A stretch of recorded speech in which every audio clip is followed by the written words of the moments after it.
Evermore, the song by Taylor Swift, featuring Bon Iver. Gray November, I've been down since July.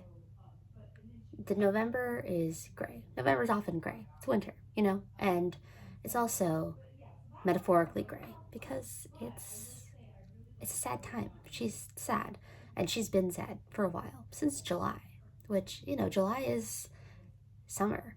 So when we get to a gray November, sometimes it makes us gray too, right? But this speaker has been gray since July, so this is just a continuation of a sad state. This next line I find very interesting. Motion capture puts me in a bad light.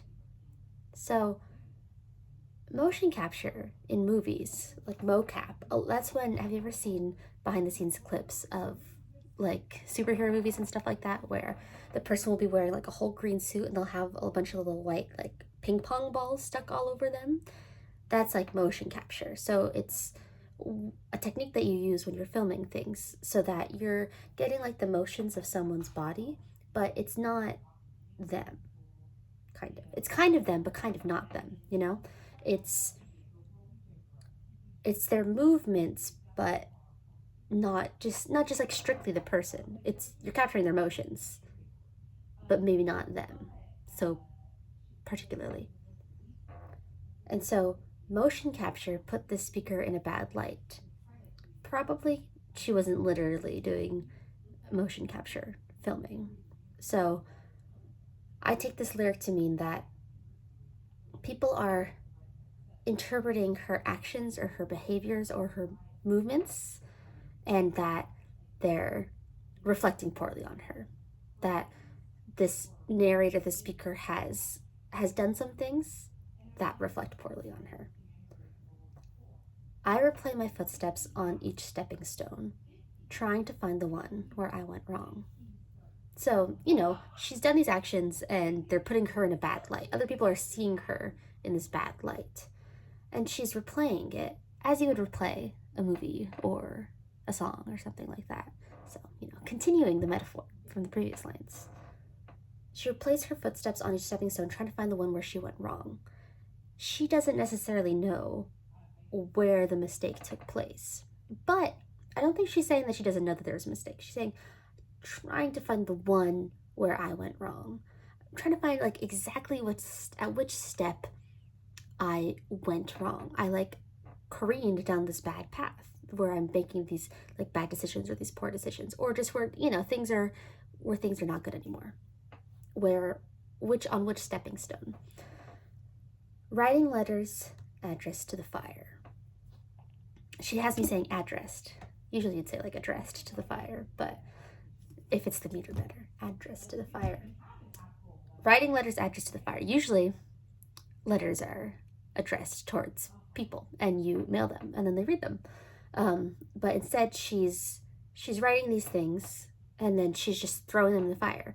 So she has these words and these ideas and these thoughts that she wants to convey, but that they're just vanishing. They're turning into ashes. And I was catching my breath, staring out an open window, catching my death. I love the and here. And I was catching my breath. So, while she was replaying the movements on each stepping stone, while she was writing these letters addressed to the fire, she was also catching her breath. And so, when you're catching your breath, that means that you were just out of breath, right? And so she must have been doing something that was very extraneous, right? Like there's a strain on you and you're taking a moment to catch your breath. And the and here is great because it just, it connects everything together, and it just creates this, it's kind of like, and we're catching our breath now. Like, and I don't know if it makes you guys feel that way, but it makes me feel like, right? And she's staring out an open window, catching her death. So catching your death often means, like you're gonna get sick because it's cold outside. And it's gray November, so it makes sense that it's cold outside. And she's staring out an open window. So if it's so cold outside, why is the window open? Usually if it's so cold, you're gonna wanna close the window so that you're not cold, but you're looking out. But, you know, so let's interrogate this image then. The open window, I think, invites this sort of like dialogue between the speakers inside and then the outside world. The outside world is very cold, and she is vulnerable. She's catching her breath, and she's staring out this open window and catching her breath. She's getting cold herself. She's getting sick herself because of this coldness that's coming from the outside. And I couldn't be sure. I had this feeling so peculiar that this pain would be for Evermore. Yeah, I don't know. I've been there. Perhaps you've been there too, where it feels like there's that the pain's gonna last forever, you know? And it's a feeling so peculiar. So maybe she hasn't necessarily felt this way before. But you know, she's in gray November and she's been down since July. It's been 4 months, at least. And so after those 4 months, she's feeling maybe for the first time that like maybe she's gonna stay down forever. Maybe this is not just July to November, you know? Hey, December. Or it's been 5 months now. We're in month 12 of the year. Guess I'm feeling unmoored. Oh, I love this word, unmoored. You know, so boats get moored, right?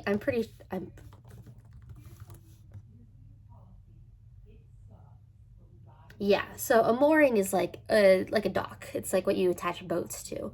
And so to be unmoored for like a boat, it means that the boat's gonna like drift away. And so she's feeling unmoored. She's feeling like maybe she's gonna like float away. She's not tethered to anything. Can't remember what I used to fight for. So, you know, with that, she's feeling like she's gonna float away. She doesn't feel grounded in anything. Um, and she once had something that was what I used to fight for. So fight for can mean multiple things, right? It can mean that like you're like really going to bat for something, and maybe she can't remember what that thing that she was going to bat for is. But it also can mean like I can't remember what I used to fight for. You know, like I can't remember why I ever tried. So not just specifically like I guess yeah, you know, she can't remember why she has ever tried. You know, she feels so kind of like hopeless that she can't even remember why it's worth fighting to do things. I rewind the tape, but all it does is pause on the very moment where all was lost. So this is very much like I replay my footsteps on each stepping stone, trying to find the one where I went wrong. But this time, she's reviewing it in her mind, but it does pause, particularly like on the moment where all was lost. So she knows now what the moment was, and that's all she can think about. She's fixated on this moment, the stepping stone where she went wrong, the moment where all was lost. Sending signals to be double crossed. So when someone is double crossed, that means that they're betrayed in some way, right? And for her to be, she's sending kind of like address to the fire, writing letters address to the fire, sending signals to be double crossed. It's, you know, to be putting out messages, to be putting out words or ideas that are just not going to be effective, like not effectively communicating whatever you need to communicate. And a feeling of betrayal, not just, you know, throwing your letters in the fire, but this time in this stanza, she's trying to send these signals, but she knows that they're not gonna get across. They're gonna be double crossed, and so yeah, it feels hopeless. Like everything, you know, we're talking about the moment all was lost. We're sending signals to be double crossed. Like we can't remember what we used to fight for. Hey, December, I've been feeling unmoored. And then we go back to the chorus. And I was catching my breath, barefoot in the wildest winter, catching my death. So again, catching our death. We're getting sick, we're getting cold. And, you know, it's like, it feels like death. this sadness, this pain feels like she's catching her death. And she's barefoot in the wildest winter. Again, why are you barefoot? Put some shoes on. It's the same thing with the open window. Like, to me, it kind of suggests that maybe there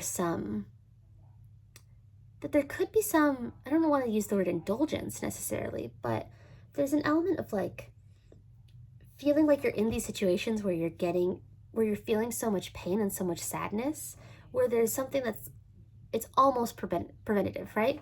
Like, maybe she couldn't close the window, and maybe she couldn't put on shoes, and that's why she's barefoot, and that's why there's this open window.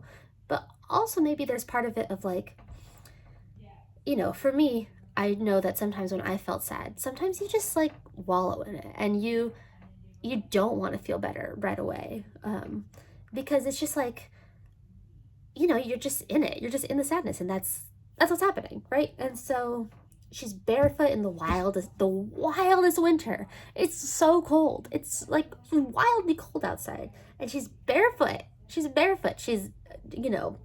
that's cold. It's cold to be barefoot when it's cold outside. And she's still catching her breath. She's still catching her breath. So, still like recovering. And I couldn't be sure. I had a feeling so peculiar that this pain would be for Evermore. I couldn't be sure. I couldn't be sure. This qualification is very important because she's not sure that the pain's gonna be forever. She can't be sure, but she does have this feeling so peculiar that this pain would be for Evermore. And then suddenly there's like a change, and Bon Iver comes in. Very, very high voice.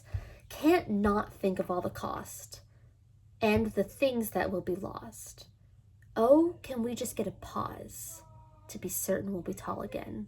Whether be the frost, I third outfit, sorry, or the violence of the dog days. I'm on waves out being tossed. Is there a line that I could just go cross? So let's go back to the top. Can't not think of all the cost. So real. Sometimes I like the double negative here. Can't not think of all the cost. So it's, you want to not be thinking about all of like the cost of whatever she's talking about, right? You don't want to be thinking about it, but you can't not. And the things that will be lost. Think about the cost and the things that will be lost. And so there's something that maybe she wants to do, but the speaker wants to do, but there's a really high cost to it, and she's going to lose something in the process of doing it. And she can't not think about the losing aspects of it. Oh, can we just get a pause to be certain we'll be tall again? And I think this goes really well with the catching your breath. Like, geez Louise, like, I'm still catching my breath. Can we just pause? Can we just pause so that I can recover and that I can be certain I'll be tall again? And here we get the we pronoun instead of the I pronoun. So there's someone else singing with her, Bon Iver. But, in terms of like the speaker of the song and this other person, I think I kind of don't know what to make of it, I'll be honest. I think that one way you can look at it is that it's like someone that she's in like a relationship with or something, but we'll get to the you of it all later. Another important pronoun of the song. But we'll be tall again. Right now we're small, we're slumped.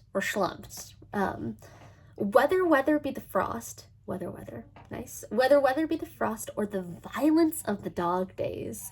I love this. So dog days is like the dog days of summer. I don't know why they're called dog days.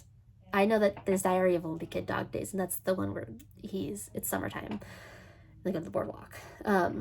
But anyways, summer can be like, whereas it's the wildest winter, it's very, very cold. The violence of the dog days, like the violent heat. And we want to get a pause to be certain we'll be tall again, whether it's this cold or it's really hot. And so maybe we're literally talking about whether it's frosty or violently warm, but also I think, whether like the circumstances are gray November, are cold, are frosty, or whether the circumstances are maybe not are violent, not necessarily violently bad, but just like a lot, you know, because sometimes in life we'll have like a lot going on, right? And it's good stuff. We have a lot of good stuff going on, but it's like kind of violent to be so, it's overwhelming sometimes to have so much going on. And so she just wants to know if she's gonna be okay, whether she's in these bad times or in these good times. And also sometimes maybe it's not good times still. It's violence is not good. I'm on waves out being tossed. Is there a line that I could just go cross? And so she's unmoored, right? She's in this water, and it's not just like still water, it's like moving her around, you know? And so again, with this feeling ungrounded, like I just feeling all over the place. And is there a line that I could just go cross? This cleverly connects back to the sending signals to be double crossed. And so in that case, crossed means like betrayal, right? But in this line, is there a line that I could just go cross? What do you mean? What line are we talking about here? I think that we're talking about, you know, is there just like some thing I could do that will make me feel better?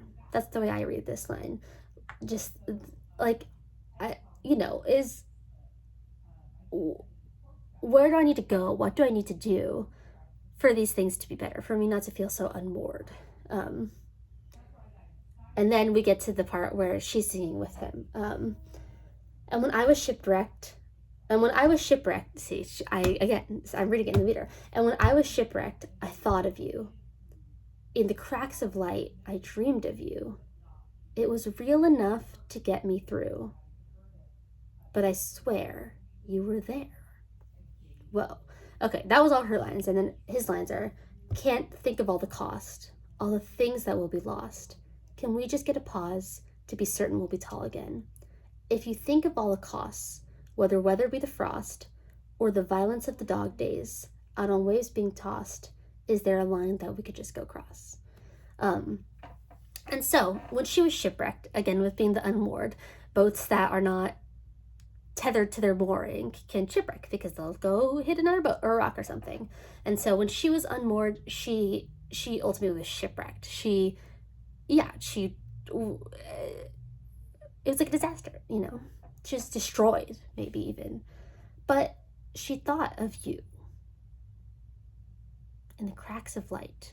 The cracks of light, you know, there's just barely this any light, but in those moments of like clarity, in that moment of light, of lucidity, of hope, she thought of you and she dreamed of you. And that was real enough to get her through. So this hope of this other person, this you, was enough to get her through all of this. And even though Bon Iver is still in our ears and still like talking about these like bad things, she is, you know, she's reflecting and she's talking about how these good things are like she was thinking about the things that were real enough to get her through, even though she was being drowned out by these loud voices in her ear.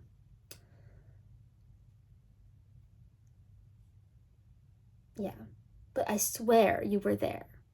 Interesting. She thought of you and she dreamt of you, but she swears you were there. So who is this you, right? I think that there's a couple ways we can interpret this you. This you could be like a literal another person, that this other person, you know, like gave her hope, and going back to the we, that, you know, like to be certain we'll be tall again, maybe that like our relationship will stand tall again, that we'll be in good standing.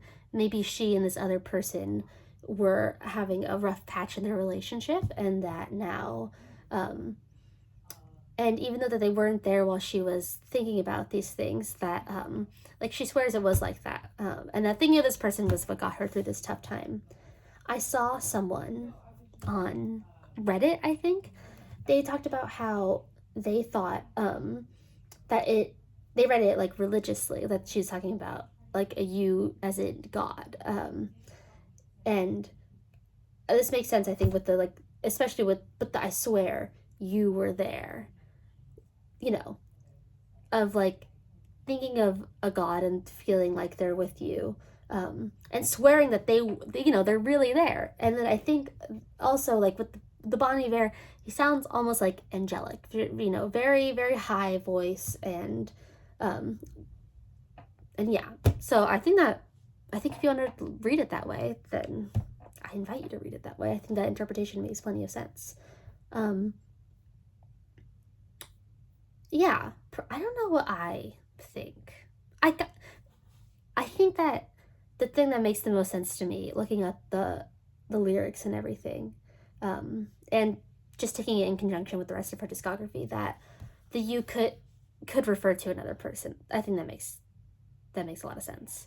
I kind of just don't want that to be the answer though. Like I don't want to read it that way, because it's the song. I think this is one of her most beautiful songs, and I think that the imagery is just so powerful of feeling so unmoored and being in the wildest winter, and catching your breath, and like pinning your hope on another person, and that's what gets you through. The dog barking outside, that feels, it's the violence of the dog days.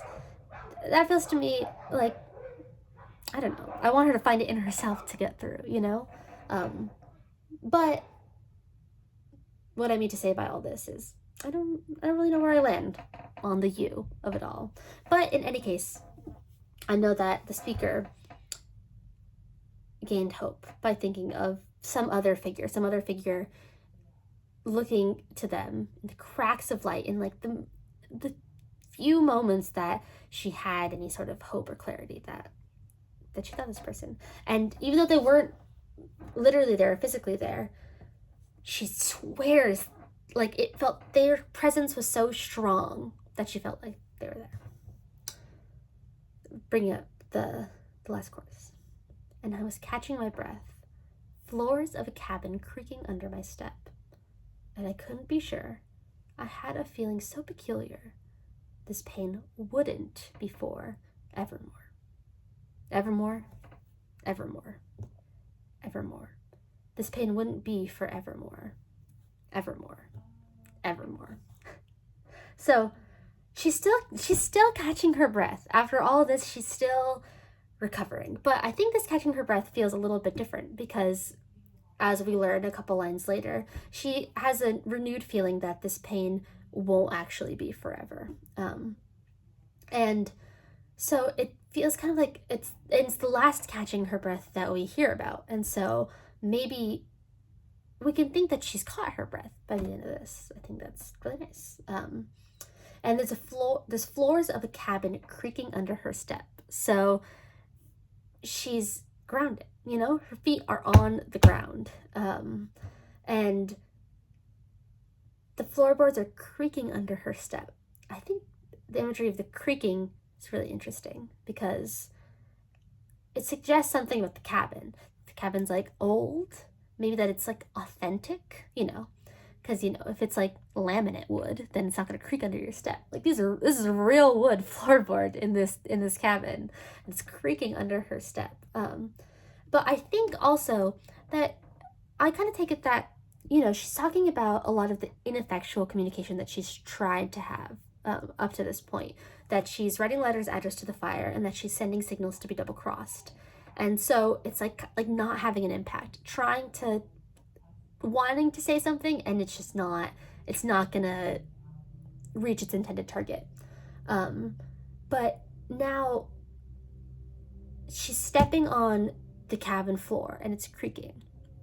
And this is, it's a small thing, but she's having an impact. She's doing something and it's generating a noise. And it feels kind of like, for maybe the first time in the song, that something she does is communicated. This is, I don't know how to articulate this very well, but I'm articulating it fine, actually. But in any case, she can't be sure, and she has a feeling so peculiar that this pain won't be forevermore. So just like in the beginning and all throughout the song, she's not sure about how she feels, and it's a peculiar feeling. It's not like, and now I'm sure that this pain won't be forevermore. There's still this openness and this vulnerability to the fact that this pain could return, and that it's not that the pain isn't going to last forever. She doesn't know that, but she feels like maybe it won't be forevermore. And we end the song on that note of hope. She repeats it again because it's so important. This pain wouldn't be forevermore. That feels more certain. She's not qualifying it at all at that point. So maybe she feels certainly that this pain that she's feeling, the one that she's been feeling since July through December, that pain won't be forevermore. That she can recover from whatever this thing was. This mistake, this motion capture that put her in a bad light, and the stepping stone where she went wrong, and the moment where all was lost. The pain that she feels from that instance, it won't be forever. And yeah, I think that's a really nice way to end the song. Let me see if I'm forgetting anything. I don't think so. I love the months. Gray November. She's been down since July. And then Hey December. It keeps going. The pain keeps going.